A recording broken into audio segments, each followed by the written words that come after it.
Bom, pessoal, vou mudar o protocolo e vou primeiro... Desculpa, Elis. Vou primeiro abrir as perguntas para a plateia. Então, se alguém quiser fazer alguma pergunta para os palestrantes, fiquem à vontade.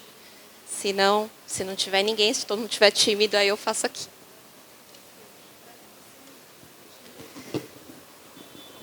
Vou fazendo? Tá bom. Então, enquanto a... Já tem ali.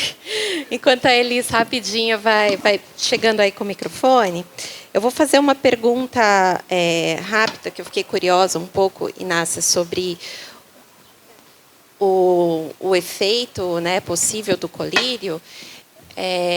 Quando vocês escolheram testar esse líquido amniótico, provavelmente algum estudo anterior em células ou em animais já tinha sido realizado. E qual foi a ideia possível de que isso poderia servir, né? Qual foi a principal ideia que isso poderia servir para EB? Thank you for the question. Muito obrigada pela pergunta. Eu tinha uma imagem, teve uma imagem que eu não mostrei para vocês, que eles estavam fazendo estudos em animais, e naquele modelo de camundongos com EB, e havia úlceras oculares, e eles acompanharam como que as feridas se fecharam com ou sem o líquido amniótico, e com a aplicação do colírio foi muito mais rápido. Se você também pegar esse colírio e ver quais são os componentes, você vai perceber que há componentes que podem ser benéficos para a cicatrização. Então, isso, juntamente com o experimento nos modelos com animais e também como que esses colírios têm sido utilizados no passado em diversas doenças oculares, então olhos secos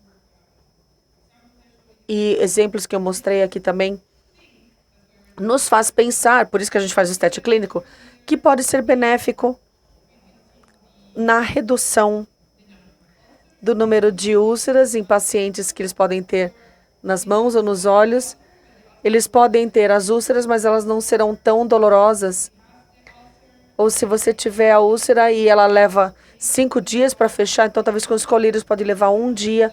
Então a gente não sabe exatamente como que pode funcionar. Talvez não funcione, é um teste. Agora, o que é interessante é que nós sabemos que as reações adversas são baixíssimas. Então, muito provavelmente não haverá reação adversa. Mas a gente precisa a gente precisa testar para ver os benefícios. Então, eu espero mostrar resultados da próxima vez que a gente se encontre. Ok? Indo para a plateia. A minha pergunta é para o Dr. Peter. Que trabalho fantástico, muito inspirador para pessoas assim como eu, para o pessoal que trabalha com a terapia genética. Muito obrigado por seu conhecimento. A minha pergunta é sobre o LIPI. Você utiliza verticais virais. Você já chegou a pensar em utilizar lipid? Sim, nós não pensamos nisso porque a gente usa lipídios para ter como meta o vírus no local correto. Agora, analisando isso, então colocando isso num scanner, ele chega no lugar certo. Então, como o McGrath falou no vídeo dele, talvez no futuro a gente utilize o HSB1 de maneira sistêmica. Agora, um dos problemas com isso é que ele pode abranger diversos tipos de células. E se você coloca intravenoso, ele vai se agregar às células sanguíneas ou até o líquor de medula óssea antes de chegar nas feridas. Então, assim, eles não conseguiram fazer com que ele atingisse o alvo correto, porque ele é de colágeno 1, colágeno 2. Então, os testes, a gente pode pensar numa terapia tópica, mas agora se você utilizar um lipid agora, você talvez consiga ter um tratamento mais direto, uma terapia mais direta no órgão que você precisa. Então é possível que a gente possa usar isso no futuro sem o HSV-1 ou essas abordagens de entrega proteica. Pergunta aqui e uma outra pergunta ali. Depois a gente roda. Eu queria perguntar para o Dr. Peter também se ele conseguiu fazer aplicações em áreas perilesionais ou em regiões que são clinicamente sadias.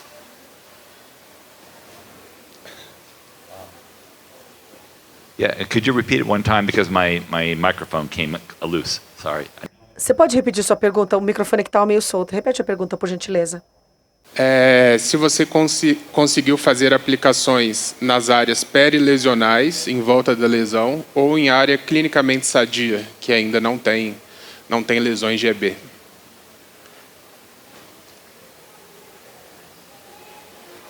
Yes, that's...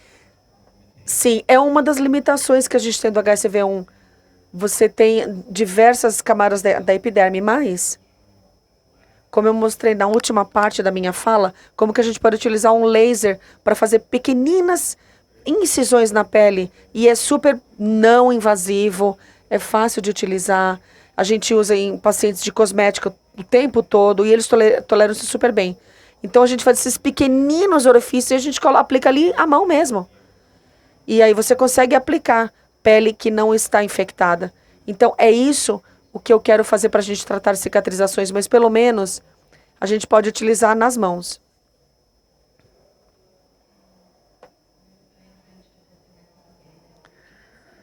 What about... Inácia?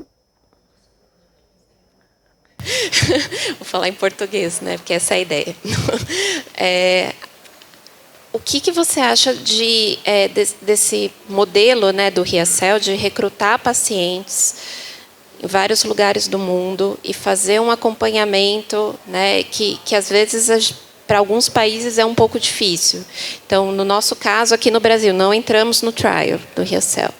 Seria possível a gente enviar um paciente para um centro que hoje está atuando? Isso funcionaria? Seria possível o paciente ficar lá e voltar? Seria algo viável para o trial acontecer? Thank you for... Muito obrigada pela pergunta. Eu acho que a gente falou disso alguns meses atrás. O problema é que o teste cobre o teste. Se você tem algum outro problema com o auxílio, aí a verba do teste não vai cobrir. Ele cobre somente o teste. E também depende do grupo que você está participando com o Riacel, são 18 meses de acompanhamento. Então, é como eu falei antes, o óleo antes. Então, é um teste, tem muito investimento financeiro, então requer muitas visitas presenciais, são visitas longas.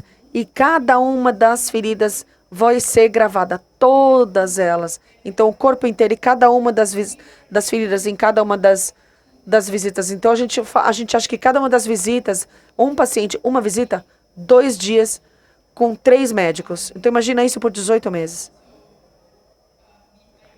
Então, no mundo perfeito, seria o paciente teria que mudar, ele teria que se mudar para esse local onde o teste está sendo conduzido, seja o lugar mais próximo deles. Então, no caso do Brasil, seria o Chile ou a Argentina. Mas não é algo realista da gente pensar isso para um outro país, porque você tem um monte de problema envolvido que não está envolvido com o teste, por estar muito longe de casa. E o teste, a verba do teste não cobre isso. A gente chegou a discutir isso há alguns meses. Então, acho que você precisa fazer com que esses testes venham para o Brasil e aí você recruta os pacientes aqui. Agora, imagine que eles comecem a comunicação conosco. Eles começaram a comunicação conosco faz 2 anos e ele só entrou em atividade para a América do Sul agora. Então, no Chile levou 1 ano para ele entrar em atividade a partir do momento que a gente disse sim. E eles querem ter 70 pacientes do mundo inteiro. Então pode ser 2, 3 meses e pronto. Por isso que agora eles perceberam que o Brasil está interessado. E agora, tipo, tarde demais, porque eles já têm todas as 30 localidades do mundo inteiro que já estão prontas para recrutarem pacientes. Então, é como, tipo assim, você tem que estar pronto para quando acontecer a janela de oportunidade. E a partir do momento que você tem a primeira comunidade, você tem o MOAGE nos diversos países. Então, você tem que saber o que fazer imediatamente quando eles te dão o sim, quando eles batem na sua porta. Então, é bom a gente ter experiência, que aí a gente aprende para uma segunda, terceira e quarta vez. Ser o Dr. Peter, né, e a Inácia, bastante interessante o que foi colocado. No caso do Felipe, ele tem a epidermólise bolhosa simples e nós vem desde os 5 anos de idade lutando contra o semblefra no olho que cobre toda a visão dele. Estivemos recentemente lá em Miami com o Dr. Sabater no Bascom Palmer, fez todos os exames nele, fez todo o trabalho. E eles identificaram que para epidermólise bolhosa simples ainda não tem estudo lá e falou alguma coisa do Chile, mas mais de Stanford. A minha pergunta é, no caso da EB simples, no nosso caso, tem algo que nós possamos fazer e nos habilitar a esses testes, a esses exames? Fomos para Miami, ficamos lá um tempo, nos colocamos à disposição, mas lá não tem os estudos ainda para epidermólise bolhosa simples, está no caso da distrófica.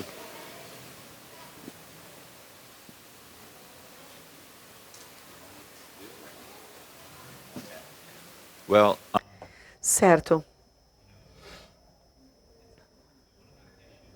Um dos problemas é que a EB distrófica, a gente consegue estudar a distrófica porque o colágeno 7 ele ainda perdura no corpo por muitos meses. Então a gente aplica e a gente tem efeitos duradouros. Agora, na simples, envolve queratina, que são proteínas que estão dentro da célula, elas formam o esqueleto da célula. Agora, os queratinos, eles se dissolvem muito rapidamente. Então você aplica hoje, em 2 dias eles já dissolveram. Então, para a gente conseguir entregar essas queratinas, a gente tem que colocar eles com uma frequência muito grande. E também conseguir com que eles entrem dentro das células. A gente tem o colágeno 7, a gente coloca nas feridas. Agora, quando a gente coloca na parte abaixo da epiderme, onde é necessário, é um grande desafio. E também a maior parte dos casos da EB simples dominante também. Então, por todos esses motivos, a melhor forma de tratar é de edição de gene. E nós fazemos correções permanentes. Então, muitas pessoas em diversas partes do mundo estão trabalhando no simplex com edição de genes. Há grupos nos Estados Unidos e há grupos na Europa também que estão trabalhando com a EB simples. E agora essa edição genética, ou seja, a substituição é muito mais fácil. É como, tipo, se o TB7 se rompe, o que você faz? É como se você vai na loja, compra um TB novo e coloca em cima. E aí você observe. É como se fosse substituição de um jogador num jogo. Então, ali você tem que consertar a antiga e isso é mais difícil. Então, o que eles estão tentando agora, talvez em alguns anos eles cheguem ao ponto que eles conseguem fazer a edição de genes. E eu acho que o simplex vai ser realmente uma das primeiras áreas de doenças dermatológicas que eles vão atacar. Eu acho que o futuro é bastante promissor para simplex. Eu sinto muitíssimo que a gente ainda não chegou nesse momento. Eu sei, mas eu sei que tem muita gente boa trabalhando em cima disso. Só para adicionar alguma coisa que você falou. Você fala dos testes na EB simplex. E eu realmente concordo plenamente. Mas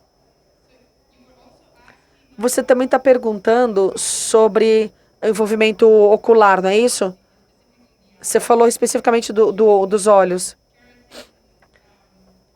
Então, a queratina 5 ou 6 ou variantes que vão na EB simples, como o Arturo Cantor falou ontem. eles não estão provocando complicações oculares. Esperemos que não. E é por isso que se houvesse algum tipo de teste no EB simples, eles não estão relacionados aos olhos, porque a maior parte dos pacientes não tem esse tipo de complicação. Então, eu acredito que o seu caso específico talvez não requeira teste clínico, talvez tenha que ir um oftalmologista específico e tentar compreender essa situação específica, porque há tratamento. Talvez não seja o que eu estou falando, talvez não seja o BVAC que o Peter falou, mas o Arturo, ele faz cirurgias que ele fez em pacientes que foram conduzidas e a pessoa tinha com a visão comprometida, prejudicada. E eles criaram essa córnea artificial e agora o paciente recobrou sua visão nos últimos 7 anos. Então, testes clínicos talvez não possam ser a resposta para todas as perguntas. No seu caso específico, eu recomendaria você ir a um oftalmologista específico que tem especialidade ou experiência com EB. O que o seu médico recomenda?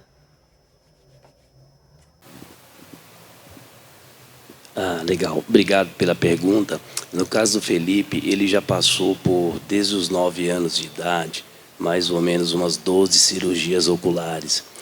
O problema dele é visão tranquila, porém vai crescendo um simbléfaro, como no caso do Antônio, lá de Miami, vai cobrindo a visão dele. Aí ele passa, né, ele é tratado hoje pela Unifesp, pelos especialistas lá, e aí faz o quê? Remove o simbléfaro, limpa tudo, legal.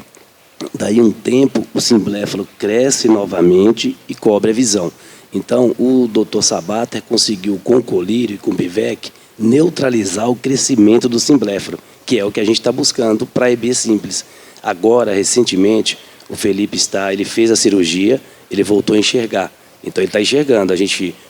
Os médicos dele falavam, vamos segurar o simbléfaro até o último momento. Então, ele ficou desde ele está com 19, ele parou de enxergar ali nos 14, 15. Só que agora está comprometendo, então parou de enxergar assim, foi descendo, 100%, 80% e tal. Então, agora, o que nós fizemos? Fizemos a cirurgia e, para neutralizar o simbléfaro, aí coloca-se o implante de mucosa labial. O Dr. Sabater tem um colírio baseado em insulina, ele deu lá 3 opções, que não pode aplicar ainda, né? E o que ele disse que ia conversar com o pessoal de Stanford, porque lá eles estavam estudando a EB simples e tal. Então, no caso do Felipe, qual que é o nosso objetivo? Conseguir estudos clínicos para EB simples, que a gente consiga desenvolver o colírio com base no gene dele, já fizemos o estudo genético e tudo, para neutralizar apenas isso. Tem que neutralizar o crescimento do simbléfaro, que seria uma cicatrização rápida. Ela vai cicatrizando, vai cobrindo a visão dele. Então, a visão dele é perfeita. O problema é neutralizar esse simbléfaro, que o Dr. Sabater já conseguiu no caso da distrófica.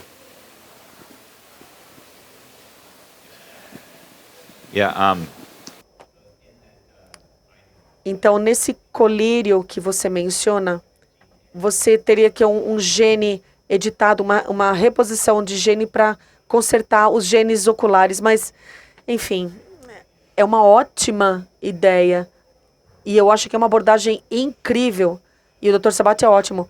Mas a tecnologia, a gente não tem, a gente precisa de tecnologia apropriada para que ela funcione de maneira eficiente. Edição de genes agora não é ainda no nível que a gente gostaria, mas eu tenho certeza que quando ela se tornar mais eficiente, a gente vai conseguir fazer esse tipo de coisa.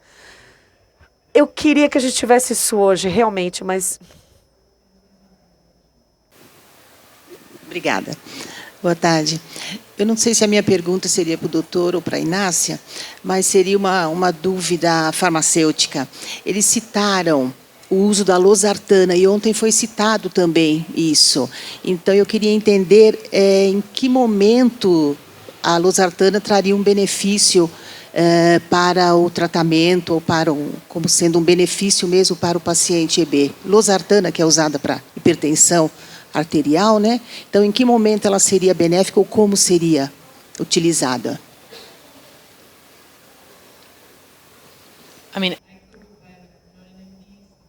Olha, eu poderia dizer, mas eu não sou médica nisso. Então, Peter, eu não estive envolvido nos testes envolvendo losartana, mas eu acompanho.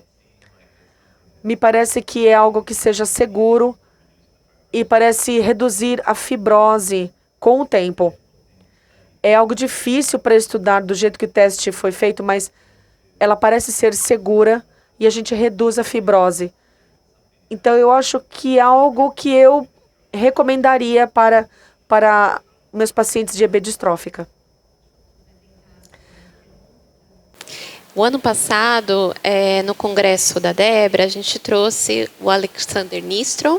Ele é um pesquisador que trabalha com os trials de losartana e ele apresentou um pouco sobre a conduta e sobre as possibilidades de usar e os possíveis envolvimentos no controle da fibrose.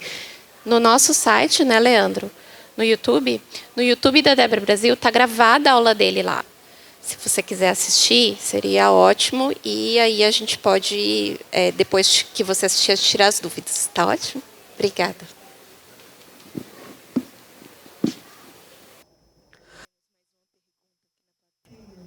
Eu vou passar aqui no fundo, depois eu chego aí, Ricardo.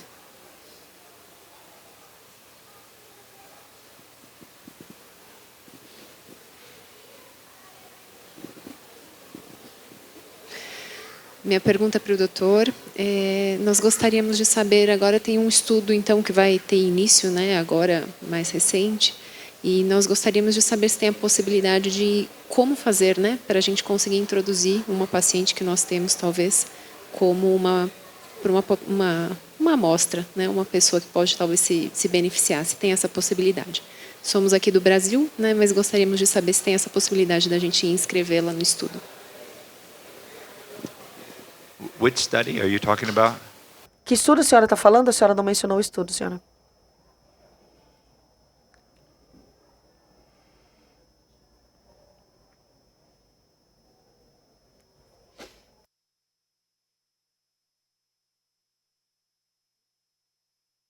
You talking?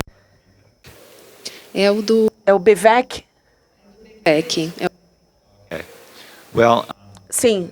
Bom, nos Estados Unidos, os testes clínicos foram interrompidos, acho que ano passado, porque foi aprovado. Então, o próximo passo, então, se você trouxer os pacientes para os Estados Unidos, a gente poderia colocar se fosse um teste clínico. Então, o teste clínico de fibroblastos que eu falei, ainda estão em andamento. Então, você pode trazer pacientes de outros países, como o Brasil, por exemplo, para os Estados Unidos, para esse tipo de teste. E nós estamos falando que, às vezes, o paciente tem algum problema médico num outro país, o que eles fazem. Então, nós temos isso chamado seguro médico. Se você compra esse seguro médico, ele pode te ajudar caso você tenha alguma outra complicação médica. Patrocinadores pagam por isso, e eles pagam, por exemplo, por acomodação, transporte, e para cuidadores, para acompanharem o paciente de EB. Então, são coisas que os patrocinadores podem pagar, mas você precisa ter um teste clínico. E agora não tem nenhum em andamento, porque a droga já foi aprovada. Então, o que nós precisamos fazer é que o governo brasileiro precisaria trabalhar com a biotech para conseguir a aprovação para trazer a BVAC para o Brasil. Esse seria o próximo passo e o cenário perfeito para a gente ter a BVAC aqui e os testes serem aplicados aqui. Pergunta aqui.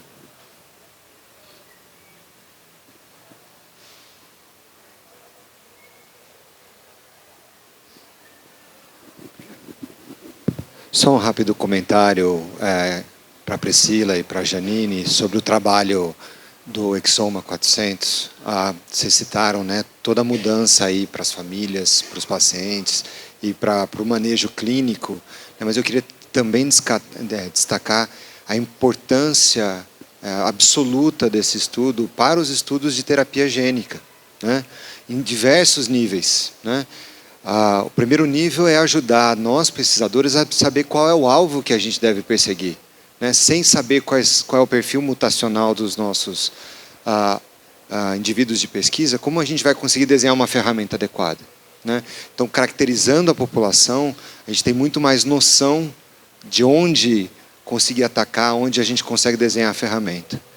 O 2, que dá uma possibilidade muito grande da gente ir às agências de fomento, conversar com os financiadores e mostrar que a gente tem, de fato, um problema caracterizado, bem desenhado, e que a gente consegue transformar o que a gente está vendo no laboratório futuramente em algo que vai servir àquela população. Terceiro, quando for um ensaio clínico, né, onde a gente pode conversar com as empresas, né, talvez com a Crista ou com os ensaios de fibroblasto ou qualquer outro grupo que esteja fazendo ensaio clínico e falar, olha, nós temos uma população bem caracterizada, a gente consegue olhar e ver quais são os pacientes que são elegíveis a esses ensaios clínicos. E, por fim, se nós mesmos formos fazer ensaios clínicos, a gente precisa saber quais pacientes são elegíveis, não por um diagnóstico somente clínico, mas por um diagnóstico genético, porque a gente, sem o alvo correto, a gente não consegue tratar bem esse paciente. Então, é um trabalho fundamental também para nós pesquisadores, para que a gente faça com que a gente desenhe a ferramenta de forma correta e que ela atinja de forma adequada toda essa população. Obrigado. Posso falar? Tá, eu acho que o mais importante realmente é a gente começar por essa base, que é o registro, né? Então, a nossa maior dificuldade aqui no Brasil é registrar os pacientes com EB simples. Assim, às vezes são famílias imensas que estão vivendo na invisibilidade mesmo, porque eles se tratam sozinhos, às vezes não tem uma necessidade de uma equipe multidisciplinar, ou acham que não tem, e acabam não se aproximando das associações ou da própria Debra. Então, com o projeto da Priscila, né, quando começou esse projeto, foi descoberta, esses 400 pacientes, tem muitos que não estavam cadastrados na nossa associação. Então, eu acho que o importante, né, é divulgar esse nosso registro, né, mostrar para os centros de referência que esse registro existe, para quanto mais pacientes a gente conseguir cadastrar, melhor, até para poder colocar nos estudos clínicos também, né? Esse é um trabalho bastante difícil, porque ele não tem começo. Ele tem um começo, né, que começa propriamente quando a gente consegue juntar, tirar essa quantidade de sequenciamentos que estavam represados aí, né, pela falta de disponibilidade, como a gente comentou. Mas ele é um trabalho que sempre continua. À medida que vão nascendo as pessoas com EB, a gente precisa continuar mantendo ele de pé, né, cadastrando, alimentando e também fazendo sequenciamento, né, o que é uma coisa que o Leandro também, com a nossa ajuda, a gente também está tentando manter. Infelizmente, ele não é mais um sequenciamento 100% gratuito, né? Ele está dentro do kit borboletinha com um excelente desconto, né? Mas é principalmente uma via da gente poder trazer investimentos para a pesquisa, né? Focar, né? A gente tem um trabalho lá no Einstein, que a Júlia tem um pôster ali para quem tiver interesse, onde a gente mudou a nossa forma de pensar apenas no colágeno como todo, utilizando editor de base, que o Peter mencionou, para essa mutação específica, né, que a gente mencionou aqui, que é mais prevalente aqui no Brasil. Então, nós também mudamos a nossa forma de desenhar os nossos projetos, né, e persistir as nossas buscas de pesquisa, tentando trazer, né, outras alternativas para a nossa população, olhando aqui para quem é mais prevalente, para depois fazer coisas como as famílias estão sugerindo, de escalonar para outros tipos de EB, né? Uma tecnologia incrível, como o Peter mostrou aqui, de usar o BVEC para EB distrófica recessiva, pode ser utilizada também para outros tipos de EB, né? Essa é uma pergunta que todos os dias eu recebo de vocês aqui, e aí eu vou aproveitar agora só para a gente finalizar, e vou fazer ela para o Peter. Se ele acha que isso poderia ser utilizado, essa mesma estratégia, para juncional, já que para EB simples você disse que é um pouco mais difícil. Mas e para juncional? Você acha que funciona?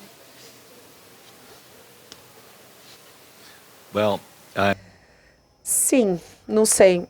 Eu quero começar dizendo que o que você e a Janine já fizeram de caracterizar todos esses pacientes É uma coisa incrível que vocês fizeram. Nós fizemos isso numa escala menor, nós caracterizamos cerca de 150 pacientes de EB na Universidade de Stanford, e muito menos do que vocês tinham, mas para nós, fazer isso, é toda a fundação de que a gente tem de terapia de genes. Se a gente não fizesse isso, se a gente não tivesse feito isso, a gente não ia estar onde a gente está agora. Então, o Brasil consegue tirar vantagem de todos esses dados que vocês têm. Bom, em falar a EB juncional, um dos problemas é que o colágeno 17, que eu sei que vocês têm muitos pacientes com isso, e a Lemon 332, eles se dissolvem rápido demais na pele, em 2 semanas. Então você trata uma bolha e você cura, mas aí ela abre de novo, tipo, 3 ou 4 semanas depois. Ela reabre. Então, talvez não seja suficiente para você obter a informação que você precisa. E na parte interna da garganta, pelo menos em pacientes que têm muitos problemas, agora com o colágeno 17, ele é mais promissor. Você pode ajudar a prever perda de cabelo. Eu acho que é importante, é possível, se você melhorar a aplicação. Mas com esse número fantástico de pacientes que vocês têm, vocês vão ter diversas terapias para pensar em muitas que podem melhorar. E você vai conseguir fazer esse tipo de estudo. Coletar com a plateia, volto para você e aí você encerra, tá bom? Só para avisar antes dela fazer as perguntas, eu não falei no início ali, mas o registro está no site da Debra Brasil. É só procurar no Cadastro Nacional, qualquer pessoa pode fazer o registro. Se esse paciente já foi registrado, isso vai ser bloqueado, vai vir um aviso ali na hora. Então, vai evitar a dupla notificação. Olá, eu tenho uma pergunta também para a equipe do Exoma. Sobre a perspectiva para ampliação dele, futura, e também de que forma vocês vão utilizar essas informações em políticas públicas.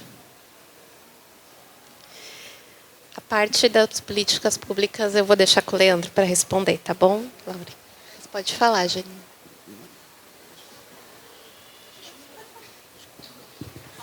Elis dançou, que era o meu comentário, virou a pergunta, então agora eu vou falar. Pessoal, vou tentar traduzir rapidamente o que a gente faz. Isso é tipo de obra debaixo do asfalto que a gente está vendo aqui. Quando a gente liga uma torneira e sai água, é porque tem todo o encanamento funcionando. Então vamos lá, 2 coisas. Não ser invisível em termos de cadastro. Toda e qualquer pessoa que vocês conhecerem que tem epidermólise bolhosa, não é para que eu tenha no meu cadastro, é para vocês. Porque na hora que o pesquisador... Como é que funciona? Qualquer problema sério é esse que a gente vive. Como é que a gente pega uma cabeça de um cara igual esse, cabeça de uma pessoa pesquisadora igual Inácio, igual Priscila, e fala assim, estude a minha causa.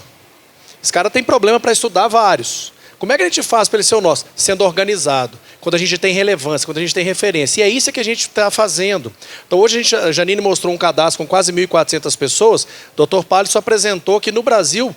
Por cálculos, tá, gente? Isso daqui pode ser que tenha estimativa de 5.000 pessoas. E aí o simples é fundamental. E a sua pergunta foi ótima, Verso. Muita gente com simples não tem manifestado nada, então ela não procura ajuda. Ou quando procura, só que a gente não conhece. E aí você pega um pesquisador. Qual que é o que mais motiva um pesquisador? Um maratonista, o que mais motiva ele? Chegar no final da corrida e conseguir cumprir. O que motiva um pesquisador como o Ricardo? Bom te ver aqui, Ricardo. É ele fazer alguma coisa que seja relevante para a sociedade. É ele fazer alguma coisa que mude. É isso que motiva esses caras. Então, como é que a gente faz para convencer? Enquanto a gente está conversando aqui, tem alguém no mundo que a gente pode mobilizar e sensibilizar e falar assim, esse é o meu papel, é isso que eu faço de 7 às 7 da manhã. É isso que me apaixona com a EB. É onde a gente vai ganhar o jogo e trazer uma condição. Só que não adianta ser só pelo amor. A gente tem que fazer isso estruturado. Então a gente fez ano passado, em 2021, no meio da pandemia, a gente fez um programa de Exoma, que a Priscila apresentou, que a gente fez gratuitamente quase 407 exames de Exoma. Peter, how much cost an Exoma? Quanto que custa um teste de Exoma nos Estados Unidos? Exame de Exoma. E nos Estados Unidos? Não faço ideia. $3.000, mais ou menos. Teste de DNA, $400. 2.000. É só mandar uma mensagem para a gente que acabou o gratuito, porque vira pesquisa. Hoje a gente faz no Brasil por R$ 999, pago em 10 vezes sem juros. Então, se alguém quer discutir, cara, tudo bem, a gente sabe que não é barato, mas olha o que nós estamos falando, que aqui no Brasil a gente está fazendo por R$ 1.000, pago em 10 vezes sem juros. O que precisa fazer? Precisa ser amigo meu? Não precisa não. Manda uma mensagem para as redes sociais da Débora, no site da Débora, você vai receber um voucher, vai fazer direto no laboratório, o laboratório vai entrar em contato com vocês, acabou. O que a gente ganha com isso? Vira dado de pesquisa. O que vocês ganham? De fato, você descobre qual é o sequenciamento que vocês têm. Priscila mostrou um gráfico. 42% das pessoas achavam que tinha um tipo de EB e depois que a gente fez o sequenciamento era outro tipo. Isso mexe com muita coisa que a gente tem que fazer. Esse é o nosso trabalho estruturante. Por isso que eu brinco. Fazer congresso, discutir com todo mundo, estar junto todos nós, é muito legal. A gente tem a oportunidade de conversar com um cara que é o Pelé da edição gênica, que está aqui fazendo o primeiro tratamento. A gente está aqui com a opção de conversar com pessoas que têm experiência, 30 anos. Cara, vamos usar isso a nosso favor. Vamos fazer. Então isso daqui não é porque, eu quero o dado porque é para a Débora, isso aqui não é nada disso, não, tudo é protegido. Janine, não deixa mentir não. Eu tenho acesso ao banco de dados? Não. Eu não sei o que tem no nosso banco de dados, porque isso é um registro médico, clínico, que é cuidado, tratado com todo cuidado. Então, não é um lugar que vocês podem trazer os dados de vocês, que isso vai ajudar onde? Em pesquisa. Se amanhã o Peter vira e pergunta, vou pegar só o seu exemplo como um bom exemplo. Tem alguma base de dados de EB simples no Brasil? Ixi, não temos. É pouca base, não é relevante. Aí alguém que vai pesquisar, provavelmente vai fazer outra. Então, se a gente tem, facilita. Então é para isso, encorajo cada um de vocês. E, gente, é um trabalho de mãos dadas. Se vocês conversarem com 5 do lado de vocês, esses 5 conversarem com mais 3, amanhã a gente está com essa população nossa mapeada. Porque não é obrigatório fazer uma notificação, nem na via pública ou privada, nas maternidades, ao nascer. Esse é um trabalho que a gente faz. Esse é um trabalho de formiguinha. Mas não pode ser um trabalho meu, não pode ser um trabalho da Priscila, da Janine, de todos nós. Então, essa mudança de mentalidade para que a gente faça parte e tenha isso integrado, no final do dia ajuda a gente a ter, e alguém perguntou sobre políticas públicas. É o que a gente está fazendo, é onde eu perco 80% do meu tempo, em cima de políticas públicas com o SUS, que é onde a gente vai tentar fazer isso.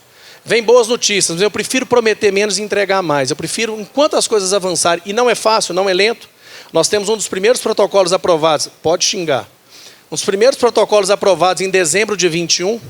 O desafio dele agora é o quê? Tirar do papel e fazer chegar nas pessoas. Então é isso que a gente está fazendo hoje. Qual que é o fluxo de atendimento? O Brasil tem 27 estados, um governo federal, quase 5.000 municípios. Como é que você acessa isso? Aonde que vai? Não é só simplesmente passar num lugar, pegar uma caixa de curativo e levar para casa. Não é isso. Tem que ter um acompanhamento, tem que ter uma loja. Então esse processo é que é a grande dificuldade. Então o que eu falo, e às vezes a gente até traz com muito mais energia, porque é esse que me move. É trazer esse tipo de mudança de realidade para que a gente passe. O Brasil hoje faz parte do circuito, talvez, de pesquisas, muito por causa da estruturação que a gente começou a conversar isso desde o ano passado, quando finalizou esse projeto. Pergunta Peter, Inácia, o pessoal da Europa que esteve aqui. Ter uma base de dados de quase 300 pessoas com distrófica recessiva, por quê? Porque é que mais aparecem, os casos. Esse cara teria que andar muito tempo para conseguir isso, e a gente tem isso aqui. Então, nos credencia. O que a gente precisa? Organização. Então, esse é o nosso principal trabalho e dedicação. Acompanhem, tragam as dúvidas, mas mais do que isso, vamos fazer isso em coletivo. É assim que a gente muda a nossa patologia, que é a epidermólise bolhosa. A gente tem 8.000, tem doenças raras, mas vamos cuidar da nossa de um jeito melhor e eficiente. Quando alguém olha e fala assim, por que eu vou cuidar daquela e não das demais? É porque tem organização, é porque a gente está conseguindo trazer os dados. Esse é o nosso trabalho, é isso que nos move. Esse é o papel da Débora. Enquanto a gente não tem a cura, melhorar a qualidade de vida. Mas vamos olhar para uma coisa, porque essa é mais distante, é difícil de chegar. Mas esse é o que nos motiva. Obrigado pela oportunidade de conversar com vocês. Fiz a sua resposta rápida.